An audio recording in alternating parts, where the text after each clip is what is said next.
Ustedes bienvenidos a este primer domingo del año 2026. Y por amor a quienes nos visitan, estamos nosotros exponiendo en estos momentos la epístola a los hebreos y estamos casi a punto de terminarla. Así que antes de iniciar con este espacio, este nuevo extracto de Hebreos 12, quiero invitarlos, mis hermanos, a imaginar esto. Supongamos que en un día de agosto, por ahí de las 12 de la tarde, fuéramos todos como iglesia a la playa, con el sol en lo alto, el cielo está despejado, el mar está brillando, y alguien dijera: vengan, vamos a la inauguración de un gran faro, lo van a encender ahorita mismo, ya está listo. Seamos honestos, mis hermanos, probablemente pocos de nosotros mostraríamos algo de interés.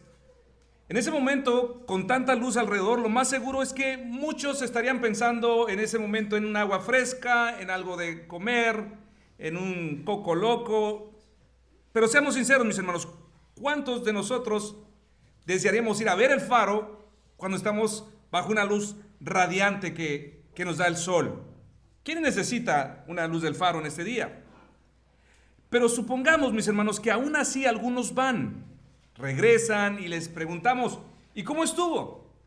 Y ellos respondan: bueno, la verdad no fue nada espectacular, la luz del faro ni siquiera se notaba. Ahora, mis hermanos, permítanme decir lo siguiente con algo de tacto pastoral. Para algunos, mis hermanos, así han sido estos mensajes de Hebreos. No porque no les importen, no porque no amen al Señor, sino porque cuando todo va bien, cuando el sol resplandece sobre nuestros días, cuando la luz de la vida nos emite algo de brillo, una luz que emite un libro como el de Hebreos, mis hermanos, no nos parece tan urgente y tan necesaria. En los días soleados, la exhortación, el ánimo, el llamado a perseverar no se nota tanto. Pero cuando cae el sol, cuando llega la noche, cuando sopla el viento, cuando las tormentas nos sacuden y nuestro corazón empieza a flaquear por las cosas que estamos viviendo, entonces, mis hermanos, ese faro cambia totalmente de valor. Esta palabra cambia totalmente de valor. Ya no es un adorno que llevamos bajo el brazo. Ya no es un evento de domingo tras domingo. Esto, mis hermanos, se vuelve realmente vida. Vida en abundancia. Se vuelve una guía, se vuelve en verdadera luz en el día oscuro. Y mis hermanos, así es como nuestro escritor a los hebreos quiere que veamos esta epístola, como una luz esencial de esperanza para los días de prueba, como una luz vital que nos guiará a encontrar nuestro camino de vuelta a casa cuando nos hemos extraviado. Fue por esto que en el capítulo 12, en los versículos 1 al 3, comenzó hablándonos de la manera en que debemos correr la carrera de la vida cristiana. Él dijo: despojémonos de todo peso del pecado que nos asedia, puestos los ojos en Cristo Jesús, el autor y consumador de la fe. Posteriormente, en los versículos 4 al 13, nos habló de la disciplina con la que Dios nos corrige, previene y forma, para que nosotros sigamos andando por sendas de justicia, produciendo frutos apacibles de justicia. Y ahora, mis hermanos, a partir del versículo 14, nuestro escritor continuará desarrollando esta misma exhortación para seguir indicándonos de manera más específica cómo es que cada cristiano debe vivir. Vamos otra vez, mis hermanos, a nuestras Biblias, Hebreos capítulo 12, y vamos a leer juntos los versículos 14 al 17. Esta será la porción a estudiar en esta mañana. Invito a los niños también, abran sus Biblias en esta misma epístola, todos juntos, vamos a la palabra. Dice la Escritura: seguid la paz con todos y la santidad, sin la cual nadie verá al Señor. Mirad bien, no sea que alguno deje de alcanzar la gracia de Dios, que brotando alguna raíz de amargura os estorbe y por ella muchos sean contaminados. No sea que haya algún fornicario o profano como Esaú, que por una sola comida vendió su primogenitura. Porque ya sabéis que aún después, deseando heredar la bendición, fue desechado y no hubo oportunidad para el arrepentimiento, aunque la procuró con lágrimas. Nuestro escritor con estas palabras, mis hermanos, nos quiere seguir alentando a que corramos la carrera de la vida cristiana que tenemos por delante. Y en esta porción de la Escritura nos enseña que para poder lograrlo, en primer lugar, hay que hacerlo con determinación, hay que hacerlo con intencionalidad, hay que hacerlo con una doble búsqueda. Y después nos advertirá de 3 peligros latentes que pudieran estropear nuestro progreso en la vida cristiana, o en el peor de los casos, arruinar nuestra vida, nuestra carrera. Leamos nuevamente el versículo 14. Seguid la paz con todos y la santidad, sin la cual nadie verá al Señor. En este pasaje, mis hermanos, se nos dice que para poder seguir corriendo la carrera de la vida cristiana, debemos nosotros correr con una doble intención: seguir la paz y seguir la santidad. Esta doble búsqueda, mis hermanos, en primer lugar, tiene que ver en el cómo es que nos vamos a relacionar con quienes nos rodean, y la segunda, en el cómo nos relacionaremos con Dios. Vamos a analizar la primera de ellas de manera breve: nuestra relación con quienes nos rodean. Hermanos y hermanas, dígame si no es cierto. Nuestra experiencia como creyente nos dice que aunque ahora nosotros podemos tener paz para con Dios, ¿verdad que eso no siempre significa poder tener paz para con todos los hombres? ¿Para con todas las mujeres? Un compromiso firme con Cristo, mis hermanos, siempre provocará la enemistad del mundo. Jesús mismo dijo: si el mundo os aborrece, sabed que a mí me aborreció antes que a vosotros. Tener paz para con Dios, mis hermanos, nunca significará tener paz para con todos los hombres. Si tú eres un verdadero cristiano, debes de ser capaz, mis hermanos, de identificar al menos hasta este momento, al menos una pérdida importante en tu vida por causa de Cristo. Al menos una pérdida importante. Podría ser papá, mamá, hermanos, algunos íntimos amigos del pasado que ya no están. Y entre más fiel y más comprometido estés con Cristo, mis hermanos, lo más que te llenarás de enemistades. Lo más que tendrás, no tendrás más amigos. Será todo lo contrario.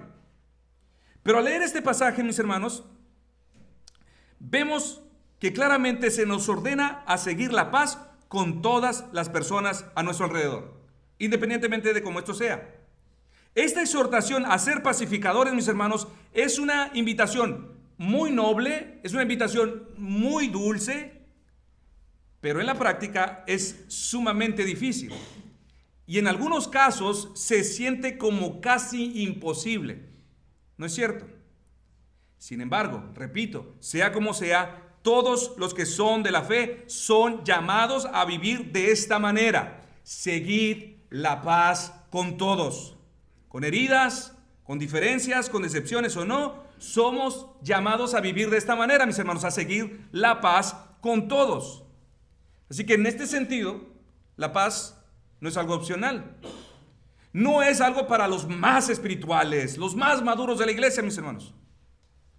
No es para cuando la otra persona se lo merece o cuando me pidió perdón. Es un mandato, mis hermanos, que revela más allá de esto. Revela nuestra identidad como hijos de Dios. Buscad la paz con todos. En el Evangelio de Mateo, capítulo 5, versículo 9, el Señor Jesucristo dijo esto mismo: bienaventurados los pacificadores, porque ellos serán llamados hijos de Dios. Y note, hermano, hermana, que el Señor Jesús no dijo: bienaventurados los que no se meten en problemas. Porque es una forma muy fácil de vivir, mis hermanos. Sino, Él dice: bienaventurados los que buscan la paz. Porque el Señor Jesús, mis hermanos, entendía que como sus discípulos nos veríamos muchas veces en situaciones de tensión, en conflictos por causa de su nombre. Pero Él dice: independientemente de eso, se espera que como hijos de Dios amemos la paz, procuremos la paz, trabajemos por ella y aún la persigamos. Y Pablo, amplificando un poco más este punto, nos dice en Romanos 12:18, si es posible, Pablo es realista, en cuanto dependa de vosotros, estad en paz con todos los hombres. Pablo dice: Hermanos, en la vida real no siempre será posible tener paz para con todos los hombres, por más que la busques. Pero esto ya no dependerá de nosotros. Pero en lo que dependa de nosotros, dice Pablo, busquen por favor la paz. Quizás no todo el tiempo se pueda, pero donde haya terreno, espacio para hacerlo, búsquenlo por favor. Cuando nuestro escritor dice, seguid la paz con todos, el sentido original de esta frase es, busquen la paz de manera constante, háganlo con empeño, háganlo con perseverancia, con una intencionalidad decidida y valiente. Así como lo hace un cazador por su presa.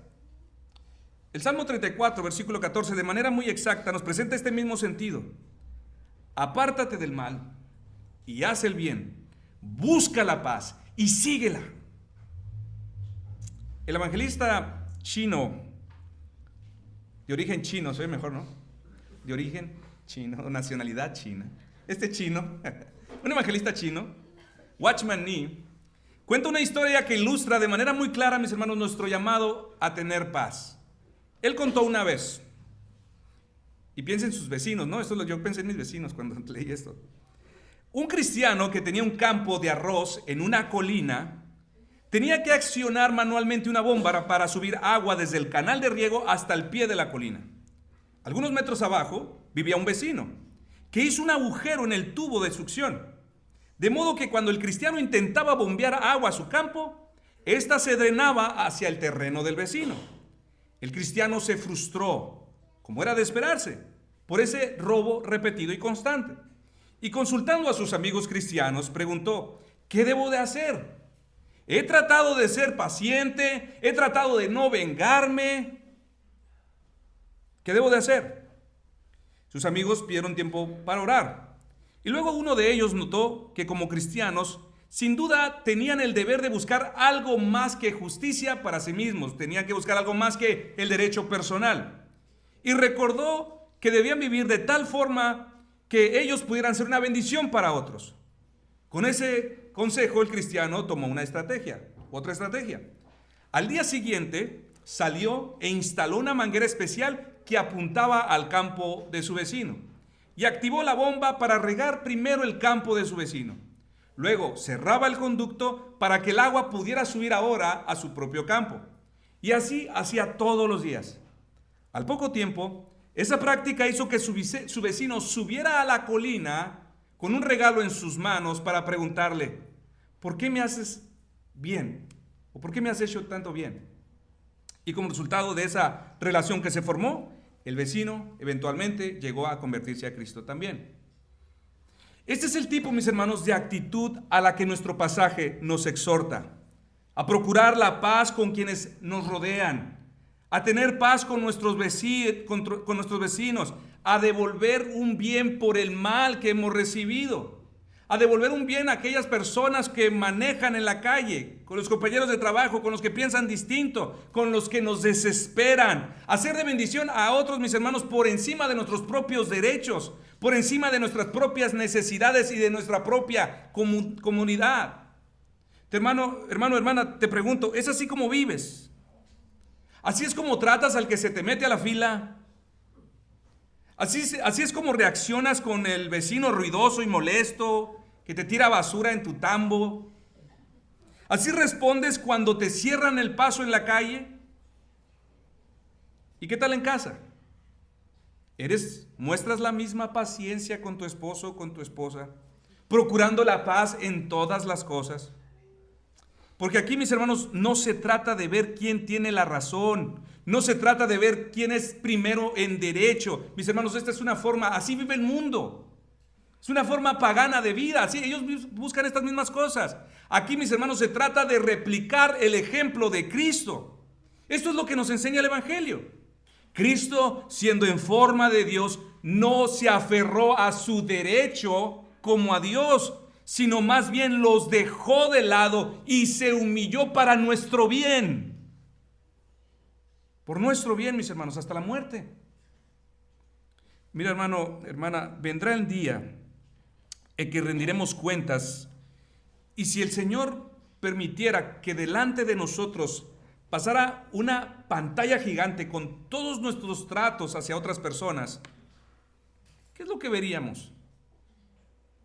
Palabras ásperas, veríamos nuestra falta de paciencia hacia otras personas, miradas de desprecio, tratos duros con la gente, muecas retorciéndose. ¿Qué es lo que veríamos? Miren, mis hermanos, una cosa es perder la paz con los hombres por nuestra fidelidad a Cristo, y otra muy distinta es ganar enemistad por causa de nuestro propio carácter. Otra cosa es ganarnos problemas a causa de ser un mal vecino, un mal cliente, un mal empleado, o por pecar contra ellos, que ganar enemistades por ser fieles a Cristo.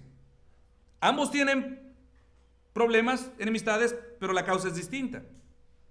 Miren, hermanos, y se los voy a decir con algo de humor, pero también como una exhortación para que se les quede bien grabado. De entre todas las personas que pudieras tratar mal en el mundo, por favor, nunca trates mal a los meseros. A ellos nunca les hables feo. Nunca seas áspero con ellos. No les hables mal porque se tardaron en traerte tu plato o porque no te lo sirvieron como a ti te gusta. Nunca les digas a ellos, mis hermanos, de manera áspera: le dije que sin cebolla, le dije que le pusiera aguacate. ¿Qué no tienes cerebro? ¿Qué no entiendes? Mire, además de que es pecado, mis hermanos, lo cierto es que puedes ganarte un ingrediente extra en tu platillo. Un ingrediente que no te quieres comer. Esto no debe de ser así, mis hermanos. Cristo ya recibió los escupitajos por causa de nuestro pecado. Él ya los recibió. No hay ninguna necesidad de que los recibamos nosotros de manera reiterada, nuevamente, por causa de pecar contra estas personas. Así que, como dijo el Señor Jesús, para que no te pase nada peor, al terminar el culto, anda, ve al restaurante y no peques más. Pero el punto aquí, mis hermanos, como decíamos, no es meternos en problemas por causa de pecar, sino meternos en problemas por causa de nuestra fidelidad a Cristo. Y sobre estas circunstancias es las que nos dice el Señor: sigan la paz, no de otra manera. Ahora, en segundo lugar, mis hermanos, la vida cristiana no solo se enfoca en nuestras relaciones con otras personas, también tiene una dimensión vertical, nuestra relación con Dios. Leamos nuevamente el versículo 14. Seguid la paz con todos y la santidad, sin la cual nadie verá al Señor. La búsqueda de la paz con nuestros semejantes, mis hermanos, está estrechamente vinculada con la búsqueda de la santidad práctica, es decir, con la búsqueda de la pureza del alma. Nuestro escritor entiende que la búsqueda de la paz con nuestros semejantes está directamente relacionada con todos los que han sido salvos, los que han sido salvados por Dios. Y el Señor Jesús, mis hermanos, fue quien enseñó esto mismo. Él relacionó la paz y la pureza de corazón en todos los que han sido bienaventurados. Él dijo en Mateo 5, versículos 8 al 9, bienaventurados, escuché bien, bienaventurados los limpios de corazón, es decir, estos que han sido santificados, porque ellos verán a Dios. ¿Puede ver la relación, la semejanza? Y ahora agrega: bienaventurados los pacificadores, porque ellos serán llamados hijos de Dios. Así que sobre este fundamento, mis hermanos, podemos decir que buscar la paz con nuestros semejantes es una evidencia de todos los que persiguen la santidad, de todos los que buscan la pureza del alma.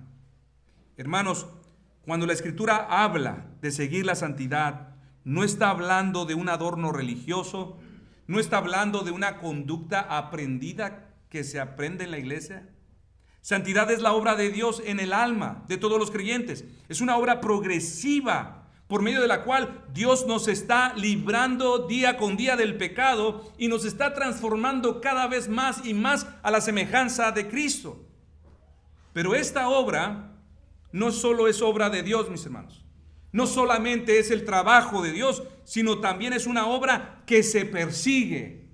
Esto es lo que dice nuestro escritor: seguid la paz y la santidad. Y esto quiere decir, mis hermanos, que la santidad también es una obra en la que usted y yo participamos juntamente con Dios. Es una obra en la que luchamos constantemente y nos involucramos activamente para alcanzarla. Es una obra de Dios, sí, pero también es una obra de nosotros, en la que todos nosotros participamos. Permítame leerle algunos pasajes, mis hermanos, donde estas dos verdades aparecen juntas. Filipenses 2, versículos 12 al 13. Solamente escuche. Ocupaos en vuestra salvación. Esto es santificación. Con temor y temblor. Porque Dios es el que en vosotros produce así el querer como el hacer por su buena voluntad. Ocupaos, ustedes ocúpense porque Dios es el que hace esto. Colosenses 1, 28 al 29. A fin de presentar perfecto en Cristo Jesús a todo hombre, para lo cual también trabajo luchando según la potencia de Él, la cual actúa poderosamente en mí. Las dos verdades están aquí. Primera Corintios 15:10. Pero por la gracia de Dios soy lo que soy, y su gracia no ha sido en vano para conmigo. Antes he trabajado más que todos ellos, pero no yo, sino la gracia de Dios conmigo. Juan 15, versículos 4 y 5, permaneced en mí, dice el Señor, y yo en vosotros. El que permanece en mí y yo en él, este lleva mucho fruto, porque separados de mí nada podéis hacer. Ahora, ¿cómo luce perseguir la santidad, mis hermanos, en la vida práctica? Bueno, te levantas un día y no tienes ganas de orar. La carne dice, déjalo para después. El mundo dice, pasa nada. Pero el que desea santificarse, mis hermanos, dice, Señor, no tengo fuerza, no tengo el deseo, pero Dios, dame el deseo, dame la fuerza. Y lucha, mis hermanos, en ese momento por orar. Tal vez empieza con una oración sencilla, quebrantada, sin ánimo, pero es una oración real, mis hermanos. Señor, ayúdame. Y ahí, mis hermanos, en esa debilidad, la lucha se ejercita. Quizás otro día te levantas y no tienes ganas de leer la Escritura. ¿Te ha pasado?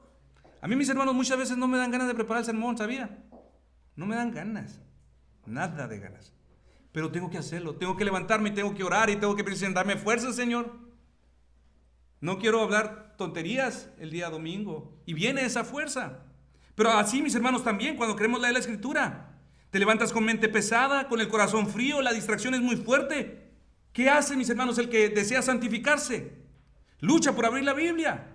No espera a sentir bonito para obedecer. Mis hermanos, se los digo de esta manera.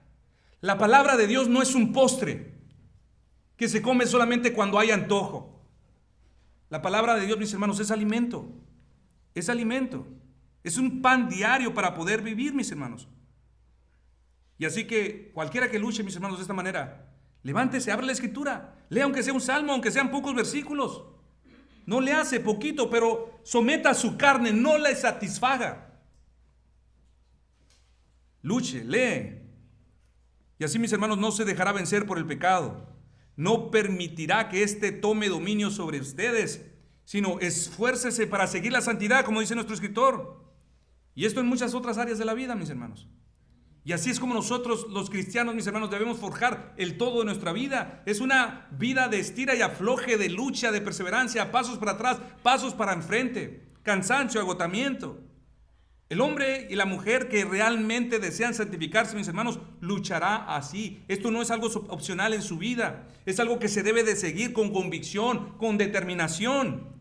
Pablo lo dice sin rodeos en 2 Timoteo 2:19. Apártese de iniquidad. Todo aquel que invoca el nombre de Cristo, apártese, tome una decisión. Ahora, pongamos esto en orden para no confundirnos. La salvación, mis hermanos, no es causada por nuestra santidad, por nuestra manera de vivir. Nadie puede ganarse el favor de Dios. Somos totalmente aceptados por gracia, justificados por fe, solo por medio de Cristo. Pero esta misma salvación, mis hermanos, exige santidad. Ese fue el propósito de Dios al rescatarnos, que seamos conformados a la imagen de Cristo. Romanos 8:29. Hermano, hermana, Dios no te salvó para dejarte igual. Dios te salvó para que te parezcas cada vez más a Jesús. Cada vez más. Que conforme pasan los años, mis hermanos, esos patrones de vida pecaminosos van quedando en el olvido. Que tú el día de mañana, 2, 3 años, te veas a ti mismo, ya no eres lo que eras antes. El Señor está quitando esas cáscaras hediondas de vida pasada, de mundanalidad. Así que aquí les pregunto, mis hermanos, ¿Es la santidad necesaria para la salvación? La respuesta es no y sí. Como condición para ser salvos, como condición, la santidad no es necesaria. No es necesario ser hombres buenos para ser salvos. Todo lo que debemos hacer es confesar nuestros pecados al Señor. Pero como evidencia de salvación, la santidad es necesaria, mis hermanos. Es necesaria. Sin santidad nadie verá al Señor. Nadie se salva por ser santo, mis hermanos, pero seremos salvados para ser santos. Seguid la paz con todos.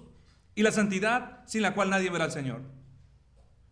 Todos los que son realmente santos crecerán en santidad. Hebreos 10:14 dice, porque con una sola ofrenda hizo perfectos para siempre a los santificados. Cristo, mis hermanos, fue perfeccionado para perfeccionarnos a nosotros. Justificación y santificación siempre van juntas, mis hermanos. Nadie puede presumir aquí que ha sido salvo, que ha sido justificado por la gracia, si hoy en el presente su vida no muestra evidencias de que se está santificando. En otras palabras, nadie es realmente salvo si a la par de su vida no hay evidencias de santidad, de que se está purificando. Donde Cristo justifica, mis hermanos, donde Cristo realmente salva, allí el Espíritu santifica. ¿Qué estoy diciendo? Estoy diciendo que donde el Espíritu santifica, allí hay una nueva naturaleza, allí hay un nuevo amor por Dios, allí hay un deseo genuino por obedecer la palabra, allí hay nuevos afectos por las cosas espirituales, hay un nuevo amor por los hermanos de la iglesia. Allí, mis hermanos, hay una transformación total que tú mismo desconocías antes. Así que, hermanos, todos niños que confían en Cristo, jóvenes, creyentes, mayores, somos llamados a procurar la paz con todos y a seguir la santidad, no como un adorno externo ni como una actitud aprendida, sino como una evidencia de que somos de Cristo, que somos hijos de Dios, como una evidencia de que hemos sido alcanzados por su gracia. Así que estas dos búsquedas, mis hermanos, deben de ser una realidad en tu vida. Son las marcas de los creyentes. Ahora, después de hablarnos de estas cosas positivas, nuestro escritor pasa a advertirnos de 3 peligros de los que nos deberíamos de guardar. 3 amenazas de las que debemos cuidarnos, tanto a nivel individual como a nivel iglesia. El primero de ellos, mis hermanos, lo llamaremos el fracaso de seguir creciendo en la gracia de Dios. Y ese se encuentra en el versículo 15. Mirad bien, no sea que alguno deje de alcanzar la gracia de Dios. El peligro, o el primer peligro del versículo 15, nos advierte contra lo que podemos llamar el fracaso de seguir alcanzando la gracia de Dios. La gracia, mis hermanos, es la actitud divina de bondad con la que Dios favorece a todos los que ha recibido por hijo. Y esta gracia, mis hermanos, siempre está disponible para todos. Imaginémoslo así, mis hermanos. La gracia de Dios es como agua limpia dentro de una gran jarra que Dios tiene sobre su mano. La jarra no está vacía, no está a medias, está llena, siempre rebosante. Y Dios en su bondad la mantiene lista, inclinada para favorecernos. Lista para derramarse sobre todo aquel que venga y pida de esa agua. Santiago 4:6 dice que es una gracia mayor. Y Pablo dice en Romanos 5:20 que es sobreabundante, aún donde hay pecado. Sobreabundante. Y la tragedia de la que se nos advierte aquí no es, mis hermanos, que a esta jarra le falte agua. No es que en algún punto esta jarra se quedará vacía. No, eso jamás sucederá. Más bien la tragedia sucederá cuando alguno de sus hijas, cuando alguno de sus hijos deje de venir para alcanzar esta gracia. Es decir, cuando alguno no venga y se ponga debajo de ella para abrir su boca y decir al Señor, Señor, llénala. Tengo sed.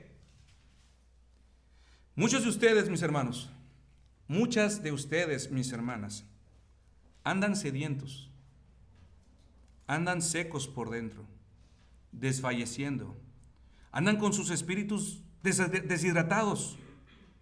¿Por qué? Porque han dejado de venir para tomar de esa agua.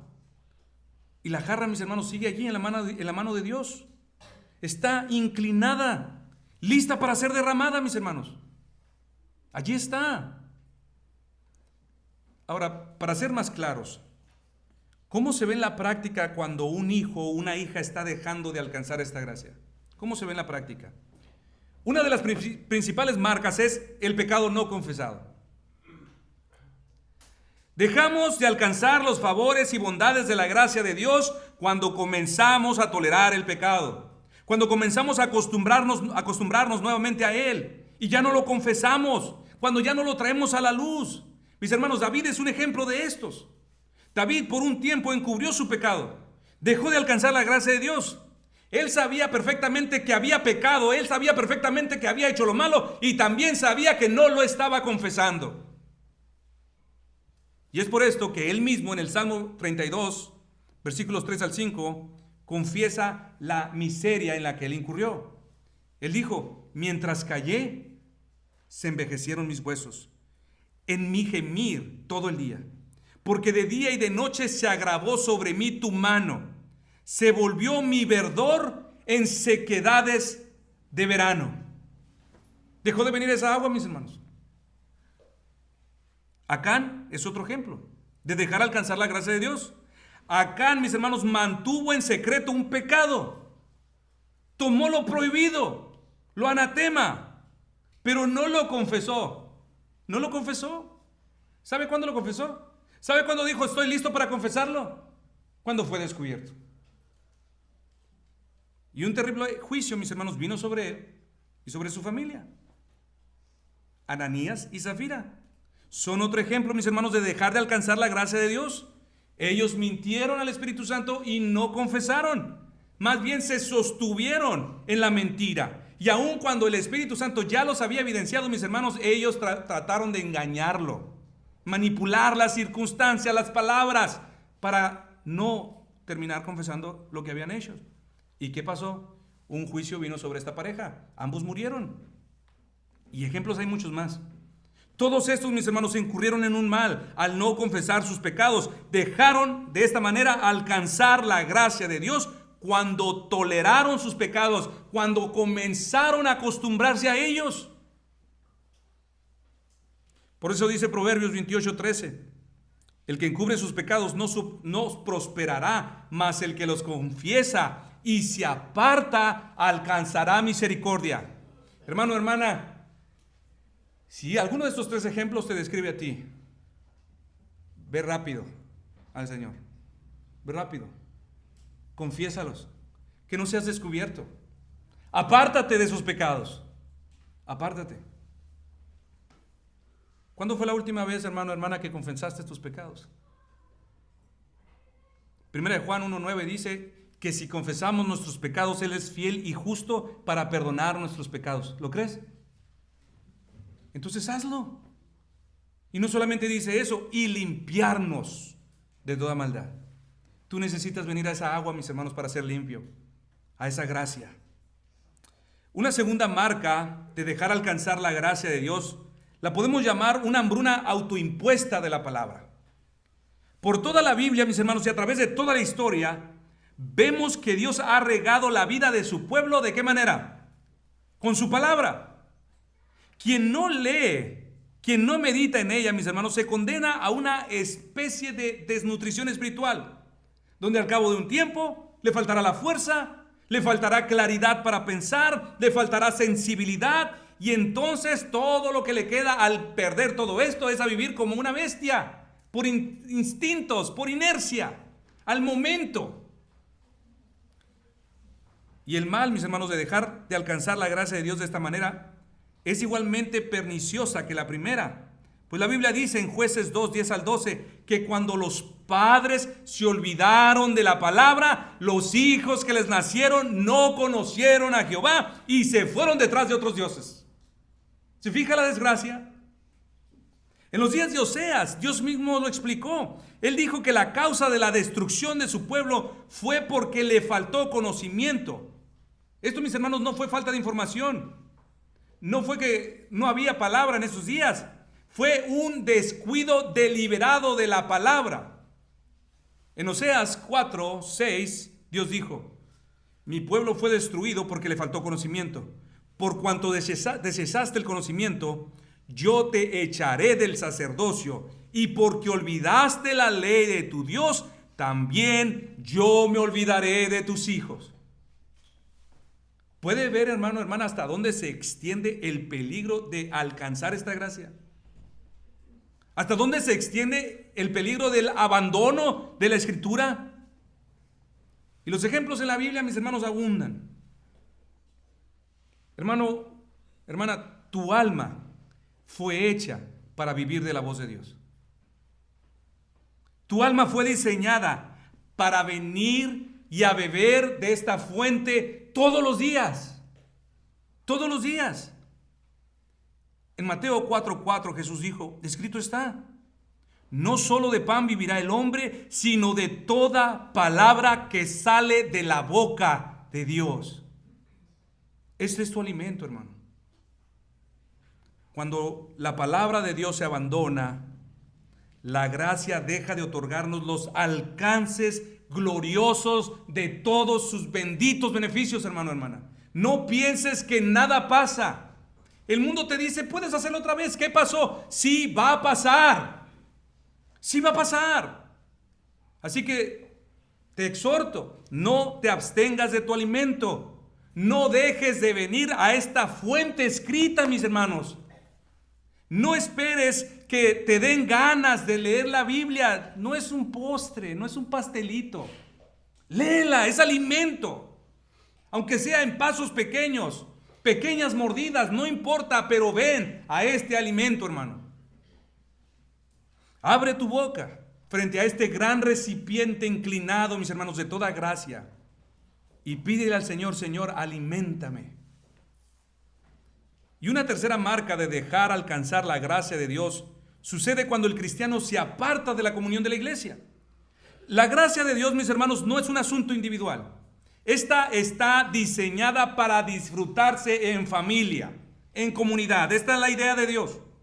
Cuando la iglesia se reúne, aunque te parezca mentira, hay realidades, hermano y hermana, acerca de esta gracia que se disfrutarán mejor de lo que las disfrutarías en la privacidad de tu vida cristiana. Hay mayor gracia para nosotros cuando nos reunimos como iglesia que lo que hallaríamos de cualquier otra forma. Abandonar la iglesia no solamente es un pecado personal. Dios no trata este pecado, hermanos, como algo, tú lo hiciste. No, es un pecado que se comete contra toda la iglesia. Así de grave, mis hermanos, es ser desleales para con un pueblo. Es ser infieles al cuerpo en el que Dios nos puso. Ya lo expusimos hace mucho tiempo y hablamos de esto. Y si leyó bien el versículo 15, mis hermanos, notarán entonces que una de las formas de evitar que otros en la iglesia dejen alcanzar la gracia de Dios es mirando bien, dice nuestro escritor. Así es como inicia este texto. Mirad bien, asegúrense que ninguno de su iglesia deje de alcanzar la gracia. Y hermano, hermana, aquí no está hablando a los pastores, está hablando a la iglesia. Es responsabilidad de toda la congregación cuidar que nadie se quede atrás, que nadie en la iglesia deje de alcanzar esta gracia. La idea es sean como supervisores espirituales, involúcrense en la vida de los demás. Por supuesto, háganlo de manera piadosa y amorosa, pero asuman responsabilidad por el crecimiento de otros, para que ninguno deje de alcanzar la gracia. Así que, hermano, hermana, ¿necesitas gracia para obedecer hoy? Hay agua para ustedes aquí. ¿Necesitas gracia para resistir una tentación? Hay agua en la iglesia, hermanos. ¿Necesitas gracia para soportar algo que te sobrepasa? ¿Necesitas gracia para mortificar con algún pecado, para salir de algún valle? Hermano, hermana, el Señor te está diciendo, hay agua entre mi pueblo. No vivas, hermano, como si el cielo estuviera seco. La jarra está llena. Dios la sostiene, la gracia está disponible. Es simple, solamente hay que venir a ella, ponerse debajo de su mano y abrir la boca. Es todo, mis hermanos. Señor, derrama tu gracia sobre mí porque me falta fuerza. Señor, derrama tu gracia sobre mí porque me falta fe, porque me falta ánimo. Derrama hoy tu gracia sobre mí, Señor, porque yo sé que en ti hay abundante gracia. Y si no tienes la fuerza, te lo digo otra vez, esta gracia también se alcanza a través de otros hermanos y hermanas en la iglesia.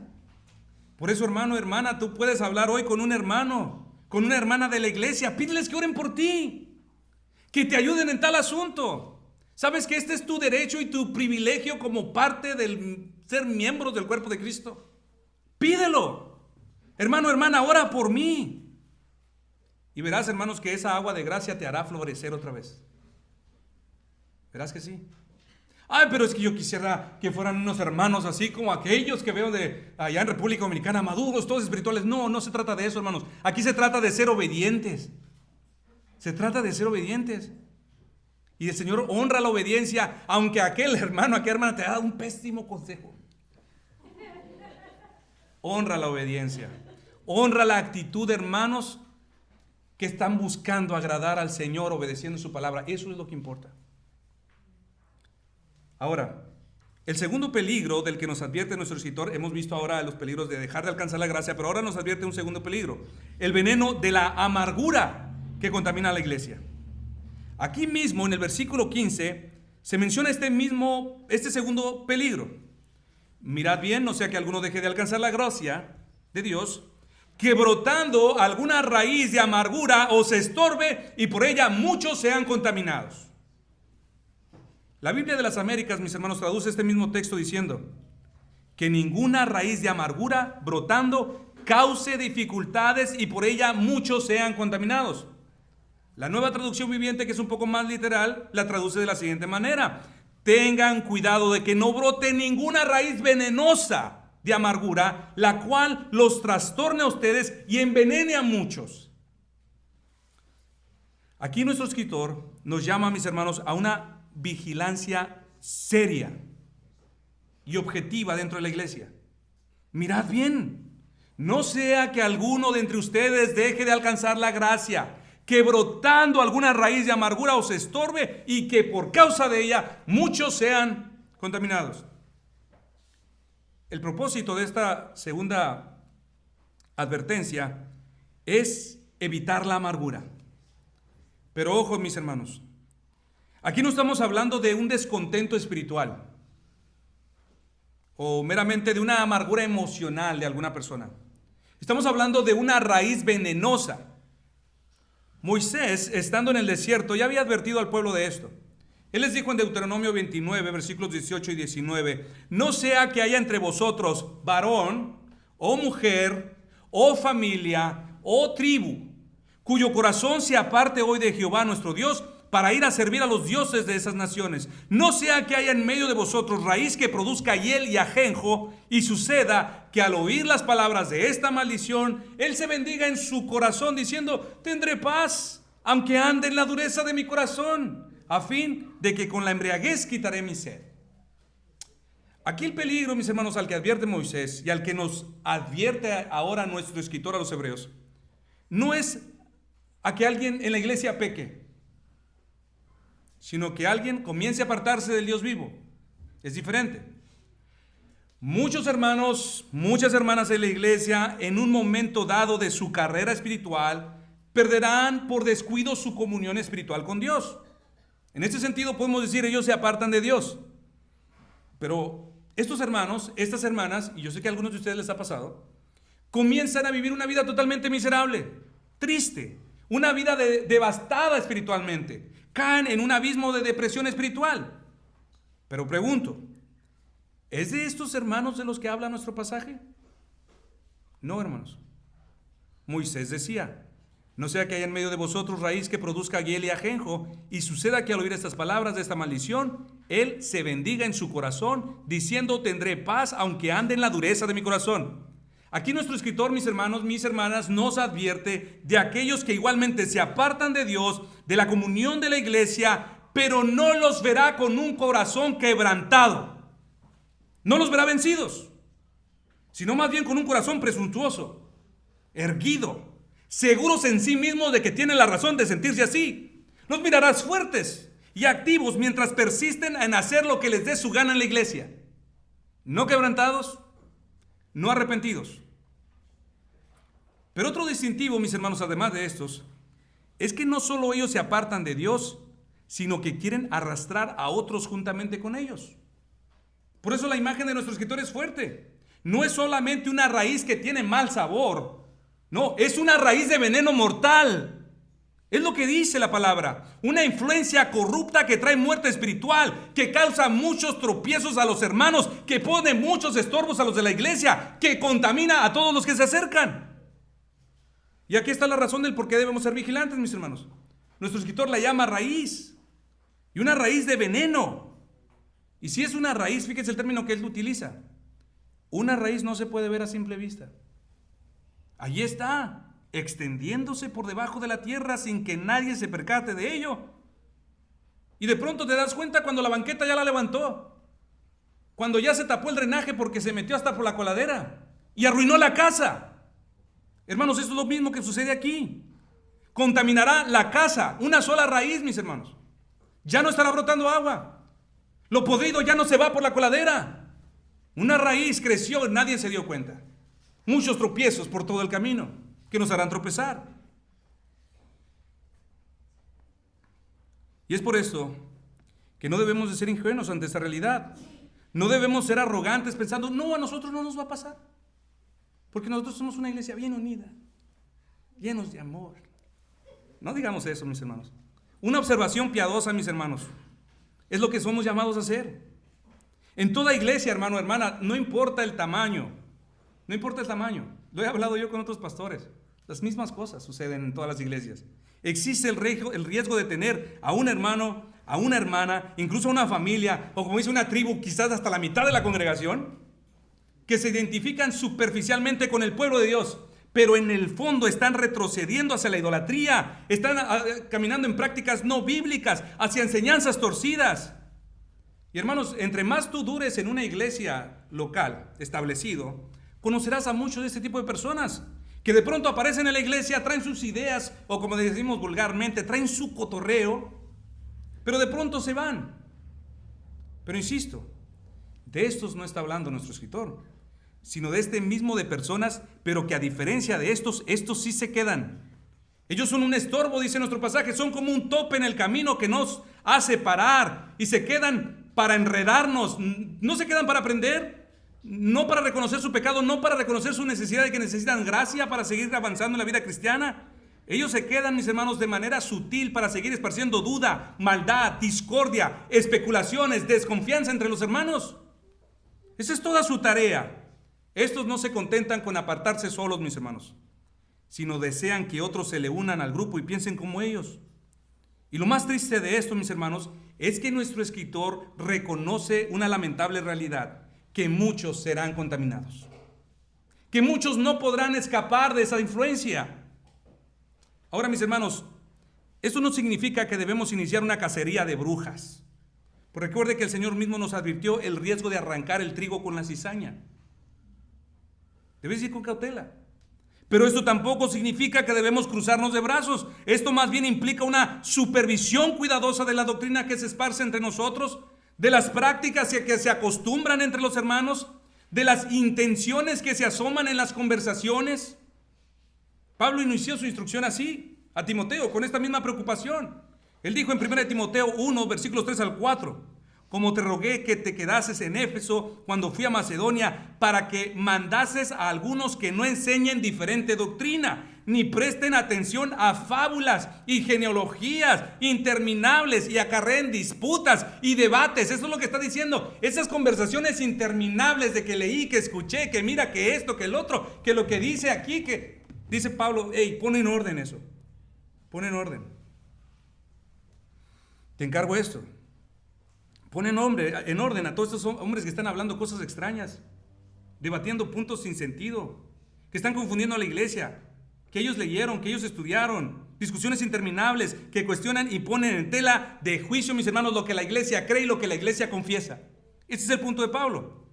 Así que Hebreos 12:15 nos está diciendo, iglesia, miren bien, velen, cuiden, supervisen, porque si como iglesia queremos terminar bien la carrera de la vida cristiana, debemos estar en guardia contra toda raíz de amargura venenosa, que de pronto pudiera brotar entre nosotros y termine echando a perder todo el trabajo de años.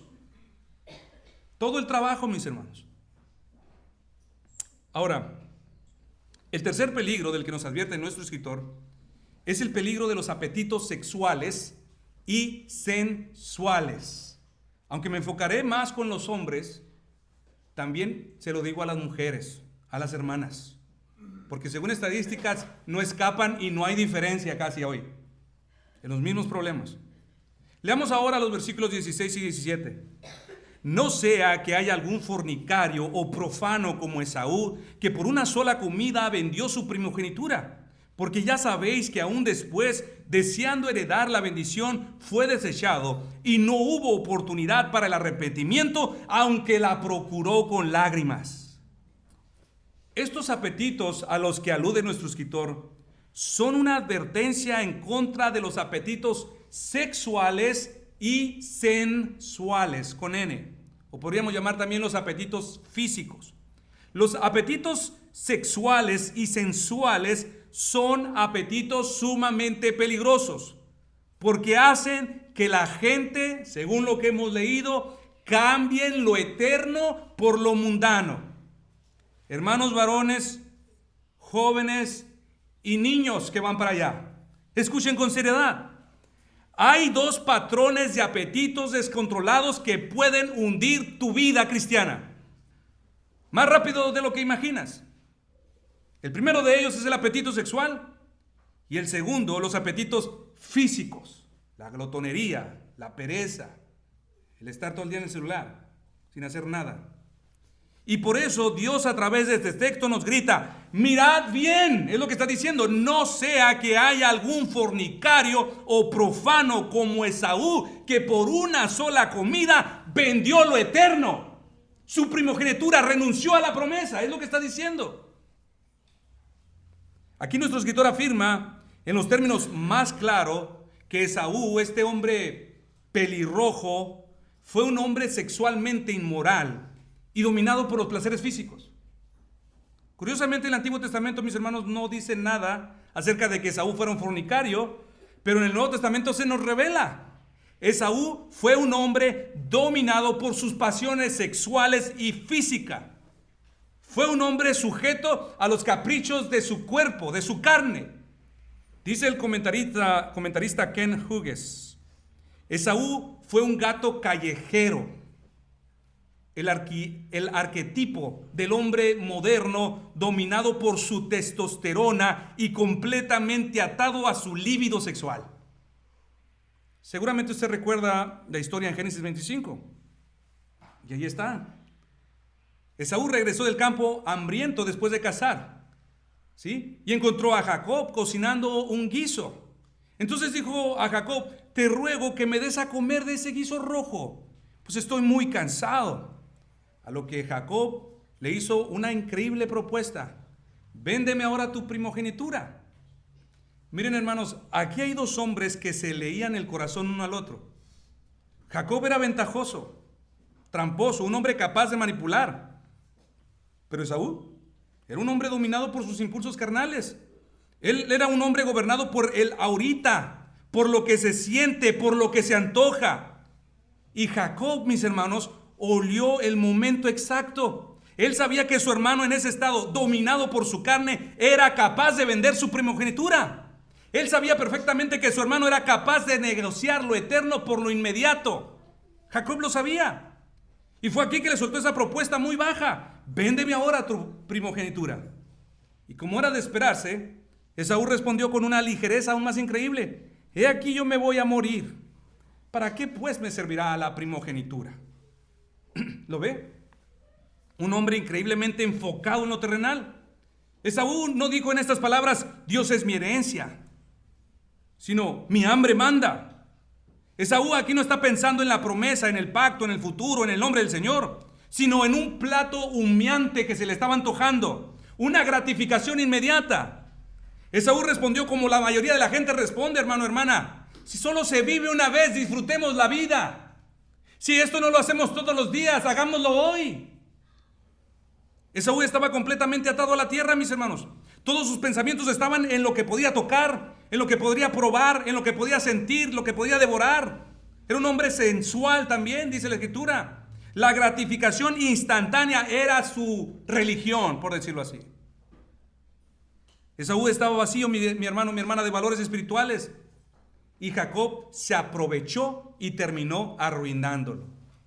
Jacob lo sabía. Jacob conocía a su hermano. Este es capaz de todo por comida. Ahora, el problema de Esaú, mis hermanos, no fue simplemente que aquel día él llegó a casa muy cansado, como dice la Escritura, o que llegó con mucha hambre. No fue un momento de debilidad, varón, hermano, hermana, entiéndalo. El verdadero problema fue que había entrenado su carne para decirle siempre sí a cada impulso. Había entrenado su carne para decirle sí a cada deseo. Vivió acostumbrándose a lo inmediato, a lo que se siente, a lo que se antoja, a lo que se puede disfrutar en el momento. No importa que mañana cobre factura este evento o lo que pasó. Y así que cuando llegó la oportunidad de decidir entre la promesa y un plato de comida, entre lo eterno y lo instantáneo, él hizo lo que su corazón ya venía practicando. Vendió lo sagrado, lo cambió por una satisfacción momentánea. Le dio la espalda a una herencia gloriosa, mis hermanos, por un placer que dura un momento, un instante, allí en la mesa. Mis hermanos, Esaú no cayó por hambre, cayó por hábito. Era su hábito. Su problema no era que tenía apetitos sexuales o carnales, sino más bien que sus apetitos sexuales lo tenían a él. Esa era la diferencia.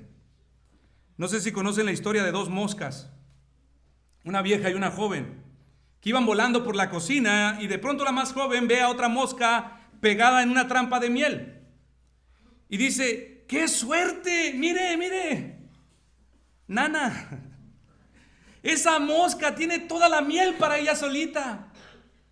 Y le dice la más vieja: no, mira bien, es la miel la que la tiene a ella. Varones, no hay nada de malo en tener apetitos sexuales. Este es un regalo de Dios. Es un precioso don de Dios. El problema es que te dejes dominar por ellos. El problema es que los satisfagamos de maneras ilícitas. Es que acostumbremos a nuestra carne. Es que cultivemos hábitos de satisfacción inmediata con él. Ese es el problema. De manera que cuando venga la hora de escoger entre lo eterno y lo temporal, terminemos haciendo lo mismo que hizo Esaú, mis hermanos. Escogiendo lo temporal por un plato de lentejas. Y que por esto dejemos de alcanzar la gracia de Dios. Que por esto sacrifiquemos nuestra vida cristiana, nuestra carrera, nuestro ministerio. Ese es el problema, hermano, hermana. Y eso es a lo que se nos está llamando como iglesia. Miren bien entre ustedes, hermanos, hermanas. Cuiden unos a otros. Que no haya algún fornicario profano como Esaú entre ustedes. No sea que haya algunos que estén entrenando su carne a mandar sobre todo apetito. No sea que haya un profano cuya mente esté pegada a lo terrenal, que su brújula de vida sea: lo quiero, lo tomo, lo siento, lo hago, lo deseo y lo persigo. Lo veo y lo quiero. Y a la misma vez, mis hermanos, se va apagando el temor de Dios. Se va apartando y caminando sutilmente a una relación sin Dios. Porque cambió las cosas de aquí y ahora. Así que nuestra tarea como cristianos, dice el autor de Hebreos, es asegurarnos de que este tipo de actitud profana no encuentre lugar en la iglesia. Y que cada creyente sea advertido contra ello. Y ahora en el versículo 17 nos dice: porque esta manera de pensar es muy peligrosa. Dice el 17, porque ya sabéis. Y nos dice a nosotros: ustedes ya lo saben, no necesitan una revelación extrabíblica o celestial para saberlo. Ya sabéis que aún después, deseando heredar la bendición, cuando quiso ahora arreglar las cosas, cuando quiso que las cosas volvieran como antes, fue desechado. Y no hubo oportunidad para el arrepentimiento, aunque lo procuró con lágrimas. Años después, hermanos, Esaú se retractó de lo que hizo. Se lamentó de haber entregado algo tan valioso, pero ya no pudo deshacer lo que había hecho. Así que el mensaje de Dios para todos los que están en la carrera, mis hermanos, es clarísimo. Los apetitos sexuales y físicos, cuando se les da rienda suelta, tienen la capacidad de arruinar tu vida. Tienen el potencial de arruinar tu vida aquí y ahora. Y de otras personas. Claro, podemos venir a la fuente de gracia para hallar oportuno socorro. Claro que podemos arrepentirnos de cualquier pecado, pero los pecados, hermano, hermana, tipo Esaú, dejan pérdidas que jamás pueden recuperarse. dejan cicatrices permanentes, muy difíciles de sanar. Claro, mi hermano, mi hermana, que hay perdón en Cristo para el arrepentido. Pero hay pecados que aunque Dios los perdone, dejan consecuencias. Esaú lloró. Y dice la Escritura que ya no hubo vuelta atrás. Y de esto, varón, jóvenes, niños que me escuchan, de esto quiere advertirnos Dios en su palabra. El deseo sexual es un precioso regalo de Dios, pero este solo puede disfrutarse en el tiempo y a la manera en que Dios diseñó, dentro de un matrimonio, con una mujer, y no cualquier mujer, con tu esposa. Fuera de esto, hermano, hermana, causa mucho dolor, es desgracia, es miseria. Yo recuerdo que siendo una adolescente, mi madre me advirtió de esto. Ella me dijo, hijo, eso que ahora tú sientes, creo que estábamos peinándonos en el baño. Siempre andaba bien pegado con mi madre. Estábamos peinándonos en el baño y ella me dijo, hijo, esto que tú sientes crecerá. Y cuando seas un hombre de 40 años, será más fuerte. ¿Y saben qué? Tengo 41. No, 42. 42. Y es verdad, mis hermanos. Es verdad. Pero ha sido la gracia de Dios, mis hermanos, la que me ha guardado. Ha sido solo la gracia de Dios la que me ha librado. Pero por eso, hermano, ay de mí y ay de ti si dejas de alcanzar esta gracia. Porque en esta vida, mis hermanos, en este cuerpo, en nosotros no hay tal fuerza. Nada podemos hacer separados de Cristo. Nada. Por eso te lo digo como pastor, no vendas tu final por una comida, no vendas tu matrimonio por un momento, no vendas tu comunión con Dios por una noche, no vendas tu pureza por una pantalla, no vendas la eternidad por el ahorita, no cambies una herencia gloriosa por un placer que dura minutos, mis hermanos, y que deja culpas por años. Hermanos, el gozo del cristiano no es solo empezar bien, sino terminar bien. Esa es tu meta. Y se termina bien, mis hermanos, cuando Cristo es más valioso que el placer, cuando el cielo es más grande que el antojo, cuando lo eterno gobierna lo cotidiano. No se dejen arruinar. Satanás, hermano, hermana, quiere arruinar tu vida, toda ella. Por eso necesitamos correr y correr juntos. Necesitamos seguir la paz entre nosotros, mis hermanos, seguir la santidad, la pureza de corazón entre nosotros, ayudarnos como pueblo. No podremos solos. Vengamos todos los días a esa fuente disponible de gracia que Dios ha preparado para todos los que se la pidan. Solo así, mis hermanos, podemos terminar bien. Solo así, mis hermanos, podremos correr la carrera de la vida cristiana. De otra manera es imposible. A Dios sea la gloria, mis hermanos. Vamos a orar. Padre Dios, gracias te damos, Señor, por tu palabra que nos exhorta, que nos anima, Señor.